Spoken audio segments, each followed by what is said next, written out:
now coming through is a 72 truck of Alan Cooper.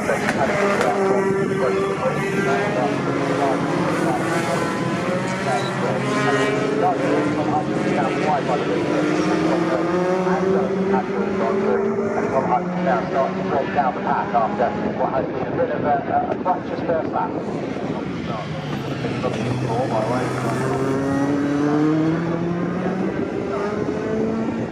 Behind, one of which is really starting to fall off the tail of the doors and halfway back into our side once more. Dale Gent, super late on the brakes, finds himself locking up once more, so we're able to start finishing line for the first time. It is Dale Gent that is up into second place, followed then by Alan Cooper and the second of the Hadfield, Jonathan Hadfield, before we then get to the 89 of Chris Brockhurst that rounds out your top five. Very closely contested. There's lots of locking up going on, isn't there? Maybe still temperature to be had in those tyres. Yeah, we saw a bit of that in qualifying actually down towards Murray, so yeah, not quite having the setup of the trucks they probably would have liked at the minute, but yeah, tyres still a bit cold probably out there as well. With these few spots of rain, it might just make it a little bit trickier for the drivers to find that braking point as well. But on the merry way they go, and Ryan Hadfield out front now, ahead of Dale Gent by 1.3 seconds, but the hard charger that Dale Gent has been so far this year, he very much will be looking to bring that gap down to the race leader, and with him, looks like he might be taking the 72 truck of Alan Cooper as well. So Alan Cooper is on a charge at the minute. Then we get the gap back to fourth place where Jonathan Hadfield leads the next train, which is going to be then followed by Chris Brockhurst in the 89 truck, and then we've got a little bit more of a gap back to the 71 machine, which sits there in sixth place, and that's going to be Simon Ward at the minute. And then behind that you've got the recovering Tom Hutchins, who, as I said, was kind of a bit unlucky there. He was pushed wide, possibly at Palmer, or whether it was a mistake, and then very much pushed wide off the run of the bend straight down towards Nelson. I think Aaron Thompson may have been involved in the Michael Smith incident on the first lap of the race, because Aaron is making the push back.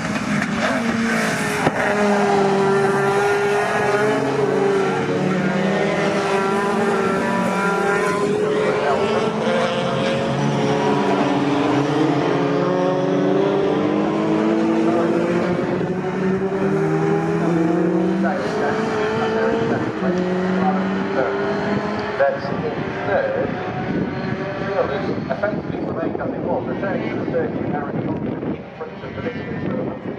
That is over the coming laps as the match to close in. Last time through the gap was 1.2 seconds, it's now 1.1 seconds. Dale Gent with the fastest lap of the race, say 2 minutes 6.291. The field remains as it was, but now is in a waiting game. We're on lap 3 of 7. There's a bit of shuffling going on further down. James Goldstraw looking all the way around the outside if possible. On, I think, a couple of trips on the running towards turn 1 and manages to make it work. Yeah, I think he was going around the outside of Chris Land, who had already lost a place to Tom Hutchins on that previous lap, so 2 losses for Chris, but James Goldstraw moving up the order inside the top 8 now.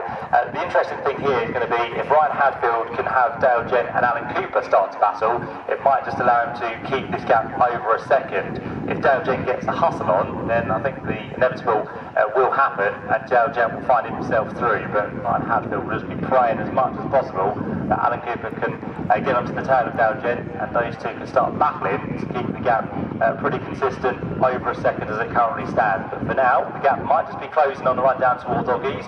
Got this rejoining Aaron Thompson truck to try and work their way through very shortly as well, but I'm sure Aaron Thompson won't find that too much and will let the leaders through pretty quickly. But as we work our way now on this third lap of the race, the top 3 are all together. Jonathan Hadfield still holds on to that 4th place, but he's only half a second up the road from Chris Brockhurst.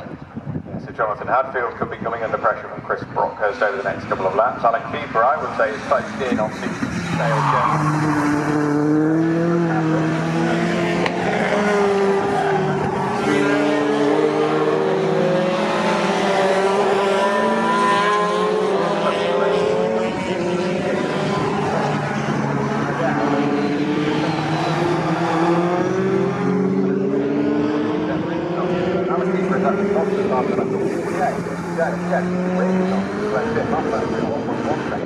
Well, second of the next time over the start wing line, and it makes it just about the fastest lap of the race from Dale Gent. So Aaron Thompson goes through, albeit a lap down. It's then going to be race leader of Ryan Hadfield and Dale Gent, 1.1 seconds remained above a second, but with a new fastest lap of the race once more, achieving a 5.977 from Dale Jens. Alan Cooper with a slightly slower lap on that occasion, 1.2 seconds off. Well, he did a lap prior. You can tell that Michael Smith's on a bit of a comeback drive. Up 2 places, he managed to work his way through and past the 77 of Chris Land, who also lost out to Goldstraw on that previous lap. So it's been a bit of trouble with Phil now.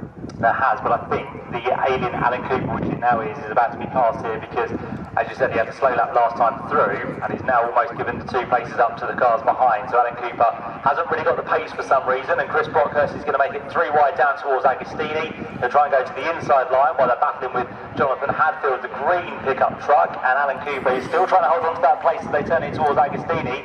He'll make his truck as wide as possible, and the 72 machine is not as it should be at the minute, so it's starting to slip back, all doing at the same time the defending from Jonathan Hadfield and Chris Brockhurst, which still remain behind on the run down towards Oggies. The back end now starting to step out on Alan Cooper, so whether there's a slow puncture possibly on that truck or a mechanical issue starting to adhere to that machine, this is not good news, is it? Because he's really now starting to come under pressure. Alan had a throttle sensor issue in qualifying, so maybe it's staying open and not quite getting either the response out of the corner, but really